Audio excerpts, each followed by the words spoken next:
Greetings, ladies and gentlemen, and welcome to this latest narration of the web series The Nature of Predators. I apologize if I sound a bit off, but I'm busy battling a sinus infection, but, you know, the show must go on. Anyways, if you're new to this series, there is a playlist listed down below in the description, and as always, I hope that you enjoy. Chapter 133. Memory Transcription Subject, Governor Tava of the Venal Republic. Date, Standardized Human Time, February 5th, 2137. The election cycle had become more contentious ever since the truth about the Venal reached the public's ears. Velm lambasted my proposal for a union with humanity. My re-election platform involved an instinct suppression program that extended to civilians, a vow to hold a referendum on renaming the planet to Skalga officially, and a pledge to strengthen our military under Terran guidance. After what the Federation did, we had to ensure they never got their claws or tentacles on us again. Reversing the gene edits was my top priority.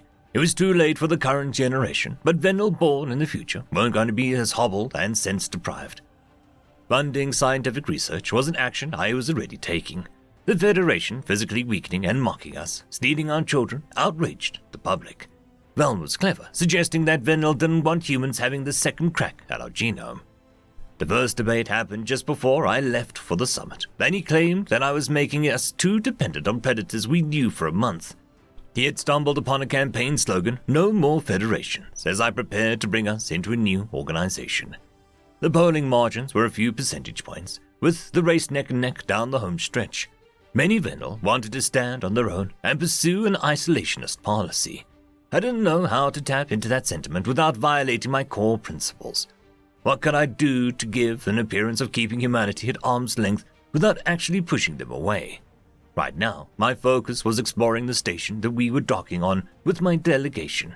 Selling a joint charter to an incensed citizenry could come later. The human envoy should have been the first ones there. I don't know how many others have turned up, but we need to lay on the charm and mingle with every species. It's our job to back up the Terrans, put down any bigotry. Am I understood? I asked. Cam flicked his ears in acknowledgement. Yes, ma'am. Not sure where the escort ship has led us, with them jamming our comms and navigation. Think that's the point. Nobody knows where this is happening but them. It's secure as it can be. I'm here in case the Ambassador Koji asks after me, aren't I? Glim grumbled. I can't believe the dirty are not actually coming. I chuckled with disdain. I don't think Zhao could believe it either. He practically spat that name when he read it in the guest list up to me. There's quite a few surprises there. Crocodile separatists were invited. Burla was coming on behalf of the vassalized Silas. The Thafki agreed to come too. How Terrans pulled that one off is beyond me. But the archive sure have galvanized everyone friendly. We're not going to get an opportunity where so many species are open to the suggestion again, Chell, my diplomatic advisor, commented. You've typed up a draft for your speech, Tava. You need to have a home that Venal are herbivores, and were still modified beyond recognition. Tie credit back to the humans for the archive's finding. I'll keep that in mind. My focus is more on one-on-one interactions and leisure activities. We have days together with galactic leaders, and that means pulling out all the bells and whistles to make the leery parties feel safe and contented. Let's waste no time. Soon as the docking clamps are in, split up and move around. A few other high-level diplomats from outside my cabinet were along for the ride too, with leading figures from the exchange program also on the guest list. Every species was allowed up to 20 visitors, though I imagined the host humans would have more than that. Between security concerns and the need for at-length discussions with all parties, there was no way that they could manage with meager staffing. I eyed the colossal space station as we docked below the hangar's overhang, flashing lights illuminating the docking port. Though the process was interfacing with the landing pad was automated. A welcoming party of humans was present in the terminal, standing with personalized gift bags. They were wearing full helmets, complete with translucent flowers and fauna decor. It looked like someone had ripped out the pages of a children's book. The bottom section of the mask seemed to retract as needed, perhaps by brain pattern recognition. The Terrans could unseal the mouth covering without even touching it, almost like a prosthetic. The one who greeted me unsealed her mask for a moment, revealing a warm smile. They've been advised that they can act normal around the Venal. That makes me proud to know that they don't have to hide themselves with me. What's in here? I accepted the gift bag they offered, and pulled out the translucent bottle. Cam scanned it with a visual translator, revealing that it said Everclear grain alcohol. Thank you, but you do know that your human drinks are watered down compared to ours, right? The Predator chuckled. One shot of this stuff can make a human sick, but we still brew it. It's jet fuel, and 95% alcohol. Figured it'd be more up your alley. Glim eyed the bottle with interest. Finally, something that'll be that bad thoughts go away. Give! Not so fast, Cam interjected. I can't sit through days of this political snooze fest without being inebriated out of my mind. We're sharing. The human greeter wagged a finger disapprovingly. Now, you haven't been here 5 minutes. Don't you think it's a little early to get wasted? No, Glim answered. Governor Tava, I guess you have to be the responsible one. Whatever you do, don't leave us to talk to the dirty and alone. Oh, you didn't hear me say that. Please, head inside and lend our people a hand. We can take the bottle and the luggage to your quarters. I passed the bag back to her. You got it. We'll go say hello to the guests. A team of Terrans swooped in to unload our belongings, and it occurred to me that parties less comfortable with the Earthlings wouldn't appreciate as predators taking possession of their belongings. I swished my tail in gratitude, before following the numerous signs pointed the path of the gallery. The station was new construction, likely having the final coats of paint splashed on in advance of the summit. Hallways and rooms were built in the vaulted ceilings to accommodate Mazics, while accessibility ramps and quadrupedal lifts were also present.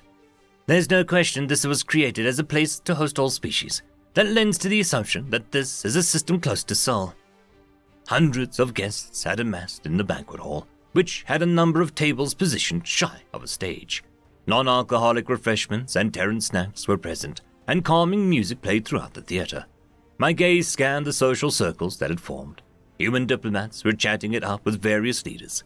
The big names weren't wearing 360-degree helmets. I recognized Sarah, curly hair, through her mask, before deciding to wander to her group. Cooper, the Mazic president, was listening to her intently, along with the Fissin ambassador and guests from the Gojit party. Body appreciates the accomplishments of the scientific community, and I accept that, the female astronaut was explaining, utilizing emphatic hand gestures. The history books will remember Noah's speech on Alpha, the feats of military grandeur, and the jaw-dropping revelations. The experiments we've done are the foundation for reversal of the cure, or for any of the innovation engineers created for the military. But science is not a spectacle. Intellectual pursuits should never be a spectacle. Almina, the Fissin, pointed her horn between her eyes at Sarah. The important thing is whether those experiments form the basis for profit, or whether they give humanity a competitive edge. You humans hold your own economically. Those contracts you almost got us to sign were sneakily exploitative. Is science able to generate enough revenue to be worth the cost? That's the wrong question. None of the technologies you see as profitable would exist without someone pushing the boundaries or unlocking a new discovery. I always found a number of fields fascinating, from biology to neurochemistry to geological surveys. What motivated me to pursue 2 PhDs and kept me going through the grueling astronaut training. The gaps we filled in our knowledge in a few months are remarkable. What is remarkable about it, human? Cooper asked. You didn't specify what you thought the right question was. I'm still at a loss for what drives your people, even after our work together. Right, the question is simple. Why are we here? What is the purpose of life? I fail to see why that is important, or what it would change in your daily living. Or how it adds to anything of value, Almina chimed in. It sounds like a religious concern, not one of science. A Gojit I didn't recognize spoke up, waving her claws idly. Can you say there's any purpose, after all the suffering we've seen? I'm little more than a de facto leader of our largest colony. I watched my culture disintegrate, my homewood fall, and the refugees scatter like unwanted rubbish. Sarah shifted on her feet. It's a concrete question as much as a philosophical one. The origins of life, the nature of reality, it mystifies us. It defies all comprehension. We thought finding other life forms would put our role in the universe into perspective. Well, I strolled up to the circle, tapping the human on the leg with my tail. Did it give you the answer that you'd hoped for? No, to be honest. We hoped that the aliens would be enlightened, and they would show us a better way of living. Instead, we found a galaxy just as cruel as what we knew. I understand how Gojit Minister Kiri can struggle to find meaning, but maybe it's up to us to make our own meaning. Free will means that the suffering doesn't have to be all there is. Science can lead us beyond our current problems, and I refuse to stop believing that. I've always admired your optimism. I remember how happy you and Noah were, peppering me with questions and brimming with the prospect of new friends. Yet, even if science reverses the gene mods, it can't bring back the stolen years in history. It can't reset everything to how it was before. That's a defeatist attitude. We can try. Tava. Hasey. That's a cattle rescue I'm friends with. For the other guests, she used to be a historian. When she heard that everything she loved was ripped to shreds by the archives, you could see how much it hurt her. But while she might not be willing to leave the safety of her room, she's brave enough to work on a new exhibit of the Vendl's past. We can move forward. We can get through this. President Kupo flared his big trunk. I don't know how I ever doubted humanity's motives. I was certain they'd turn on us, but Koa owes our continued freedom to them. You have my full faith and my full support for this mystical union of yours. The Gojers would like to hear more about what membership entails, Kerry chimed in. The benefits and the costs, protecting what's left. I think we share that goal with the Thefkas. Halmina tossed her head. We're curious about the economic benefits. If you can give us a leg up on these pesky Nivox, we're in, no questions asked. It'd be worth your while. Cheaper wares, better quality. To cut them out of the equation entirely. They've been losing to us in every regard for the past century. I'm not an official diplomat, but this is about genuine harmony and fair treatment between species. I can't see us agreeing to exclude any allies. If anything is discussed economically, I imagine it'll be market regulations and labor laws, Sarah sighed. What a disappointment. We're a newer species like you. We fought our way from the ground up. We didn't do it through red tape. I interjected, thinking of how to placate the money-hungry species. If the Fission Compact is superior to the Nevox, it should be easy for you to negotiate deals with every power on your own. That's how the free market works, isn't it? Surely you have the confidence to outbid them. You don't want any ethical problems embroiling you in controversy along the way, or any confusion in currency exchanges. The regulations exist for your benefit. I suppose, we'll consider the impact of these proposals. The Nevox are so far behind us that they're nigh irrelevant. Our superior prices speak for themselves. The Venlo Republic would love to hear your best offers for an exclusivity deal. If you join, now please, excuse me. I ducked away from the circle, feeling confident that Sarah could steer the conversation away from greedy lions. The Mazaks didn't seem to require convincing to join our union. The Fissons would sign on if they thought that they could get a better of the humans economically, and the Gojers would be interested in any protection for their piecemeal colonies. I passed as Zerillian Prime Minister Brylan in one-on-one discussion with UN Secretary of Alien Affairs Aaron Kumper. From what I overheard, the Predator was detailing protections for medics under the Geneva Convention. The quadruped seemed receptive to these clauses. The United Nations was adamant about having every member state ratify the Geneva Conventions and a Universal Declaration of Sapient Rights before permitting entry. Severe violations would be cause for immediate dismissal from the group. There was no sign of Ambassador Noah, which gave me a slight pang of disappointment. I shook my head, certain that he'd turn up later. The astronaut was likely hiding amongst one of the groups. Secretary General Zhao was with a massive group, telling an amusing story to his listeners. I realized this was the only time I'd seen him wear a visor. During our early briefings, he elected not to do so. I slipped into the crowd and perked my ears to catch the end of his anecdote. Mind you, this was my first time visiting an alien planet. As I stated, we were briefed on avoiding sudden movements or emotional displays to avoid panicking the Vendel. So Jones and I are trying to be businesslike and professional, but we have no idea how to feel inside. General Cam thinks it's a wonderful idea to take us all the way to the Governor Mansion's gates, and there isn't a soul in sight, Zal growled. Yodel Ambassador Laulo leaned lower. Let me guess. They heard human military were visiting, and nobody dared to visit. That's the gist of it. Anyhow, Cam seems nervous and remarks on what competent predators we are. I've got no clue how to respond to that, so I take a swig of my water. Jones decides she's gonna make a wisecrack with the aliens, saying something like, "Oh, don't worry, the US only preys on oil fields." I can't help but laugh, and the water shoots out my nose, sprays all over Cam. The Vendel just looks horrified. I haven't heard the story, I commented. I think I find it more amusing than he does. Anyways, I apologize to Cam, and Jones and I are trying to explain why that happens. She means to search for a scientific reason for drinks coming through your nose and asks where her holopad is. You know where it was? In her hands. You could just see Cam's eyes widen when he realized that humans were horribly designed, incompetent predators. I thought you were apex predators. Governor Burler, the current Tillfish leader, offered in an uncertain voice. Sure, that's true enough. We also trip over literally nothing. Put our holopads in the fridge when grabbing food, and forget what we were saying in the middle of a sentence. I'm serious. Do your species ever walk into rooms and you can't remember what you went in there for? The Tafkey representative scrunched his blue-grey nose.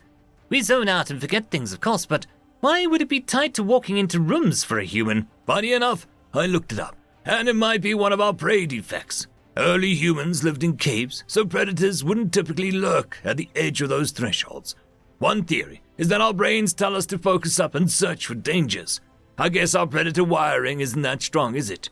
We had plenty of creatures that ate us in the wild. Hell, the reason we probably invented a language was to raise alarm calls for specific predators. You're sapient because you used to be prey, Dirtian Ambassador Koji remarked in a voice that was unusually quiet. Something found in the archives changed her hostility. She seems mellow rather than incendiary. I should look up the exact contents of the Dirtian files. I was so focused on our own that I hardly cared about any other species' truths. Zal nodded. Precisely. Just look at us, and I don't mean our eyes. We were defenseless prey, and most of our instincts evolved from us trying to stop being eaten all the time. The more I learn about it, from scrambling to understand our place in the galaxy, the more I think our instincts have little bearing on how we actually live nowadays. Humans have some absolute faulty wiring. Terrans have so many shared traits with us. I straightened my tail with confidence. The Secretary General was taking the right approach to build common ground. There's nothing like predators are supposed to be. Sapiens are supposed to be whatever they want to be, predator or prey. That is the dichotomy for animals. In the Zudian, we're all the same. It's almost time for my speech, and that's exactly what I'm going to argue. What's best for all of us is to protect each other and to cultivate a new culture of acceptance and tolerance. I hope each of you will choose to join us. Once the majority of guests had arrived, the humans would be able to present their opening speech. Between the two circles I'd visited, the predators' diplomatic appeals were going surprisingly well. None of the species appeared disconcerted, and the fear directed towards Terrans seemed to have eased. I risked a glance around the venue, and spotted Noah and Glim on the opposite side of the hall. The Sulians, the Ankari, and the Varen, and a number of more recent neutrals were picking through the food offerings, alongside the Vendel human duo. Everyone there was in good spirits. As light-hearted as the summit had been so far, I couldn't shake my unease over how well it had started off. Gatherings never went smoothly for humanity. Between the offer speech at gunpoint, the ship sabotage, and the bombing of Earth's memorial on Vendel Prime, it was too early to relax my guard.